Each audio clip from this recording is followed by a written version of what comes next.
সময় যত গড়াচ্ছে ততই বোঝা যাচ্ছে যে ট্রাম্প যে আশা নিয়ে লক্ষ্য নিয়ে এই যুদ্ধ শুরু করেছিল সেই যুদ্ধ এখন তার গলার কাটা হয়ে দাঁড়াচ্ছে।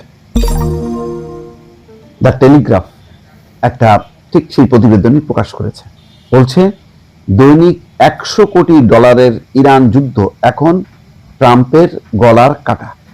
দ্য টেলিগ্রাফ বলছে $100 কোটি, চিন্তা করতে পারেন, দৈনিক। তাহলে ট্রাম্প যে আমেরিকা ফার্স্ট, অর্থাৎ আমেরিকার জন্যই সবকিছু, এখন তো দেখা যাচ্ছে উল্টা খরচ হচ্ছে, মানে আরো বিপর্যয়। ট্রাম্প ক্ষমতা নেওয়ার 1 বছরের মাথায় এসে উল্টা আমেরিকাকে আরো বিপর্যয়ের দিকে ঠেলে দিচ্ছে।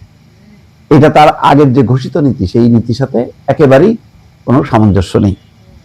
ইরানের বিরুদ্ধে যুক্তরাষ্ট্রের সামরিক অভিযান যত দীর্ঘ হচ্ছে ততই এর অর্থনৈতিক এবং রাজনৈতিক চাপ বাড়ছে ডোনাল্ড ট্রাম্পের ওপর।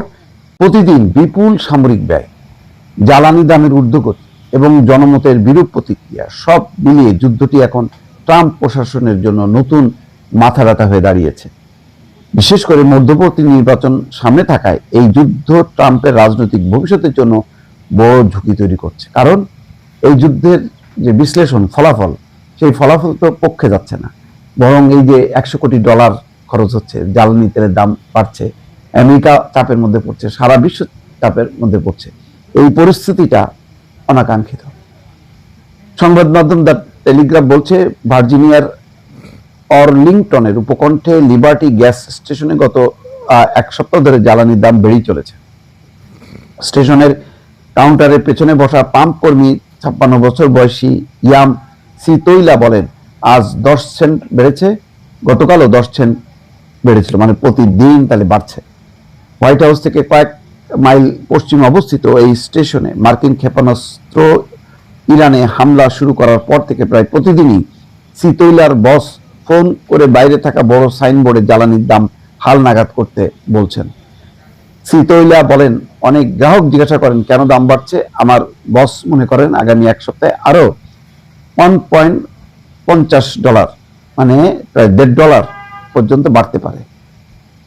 তাহলে এইদিকে পরিস্থিতিটা কি দাঁড়াচ্ছে?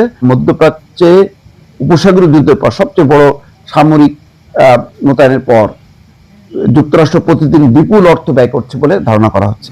মোট ব্যয় প্রায় $100 বিলিয়ন পৌঁছাতে পারে। এই বিপুল ব্যয় এখন ট্রাম্পের মাগা সমর্থকদের একটি অংশের মধ্যে অসন্তোষ তৈরি করছে, তাদের সমর্থকদের মধ্যে। তারা আগে থেকেই ট্রাম্পের ঐতিহ্যগত আমেরিকা ফার্স্ট এবং বিচ্ছিন্নতাবাদী নীতি থেকে সরে যাওয়ায় উদ্বিগ্ন। জনমত জরিপও দেখা যাচ্ছে ট্রাম্পের এই যুদ্ধ সাধারণ ভোটারদের মধ্যেও খুব জনপ্রিয় নয়। বিশেষ করে এমন 1 বছরে তো নয়, মধ্যবর্তী নির্বাচনে কংগ্রেসের নিয়ন্ত্রণ হারানোর ঝুঁকিতে রয়েছেন তিনি।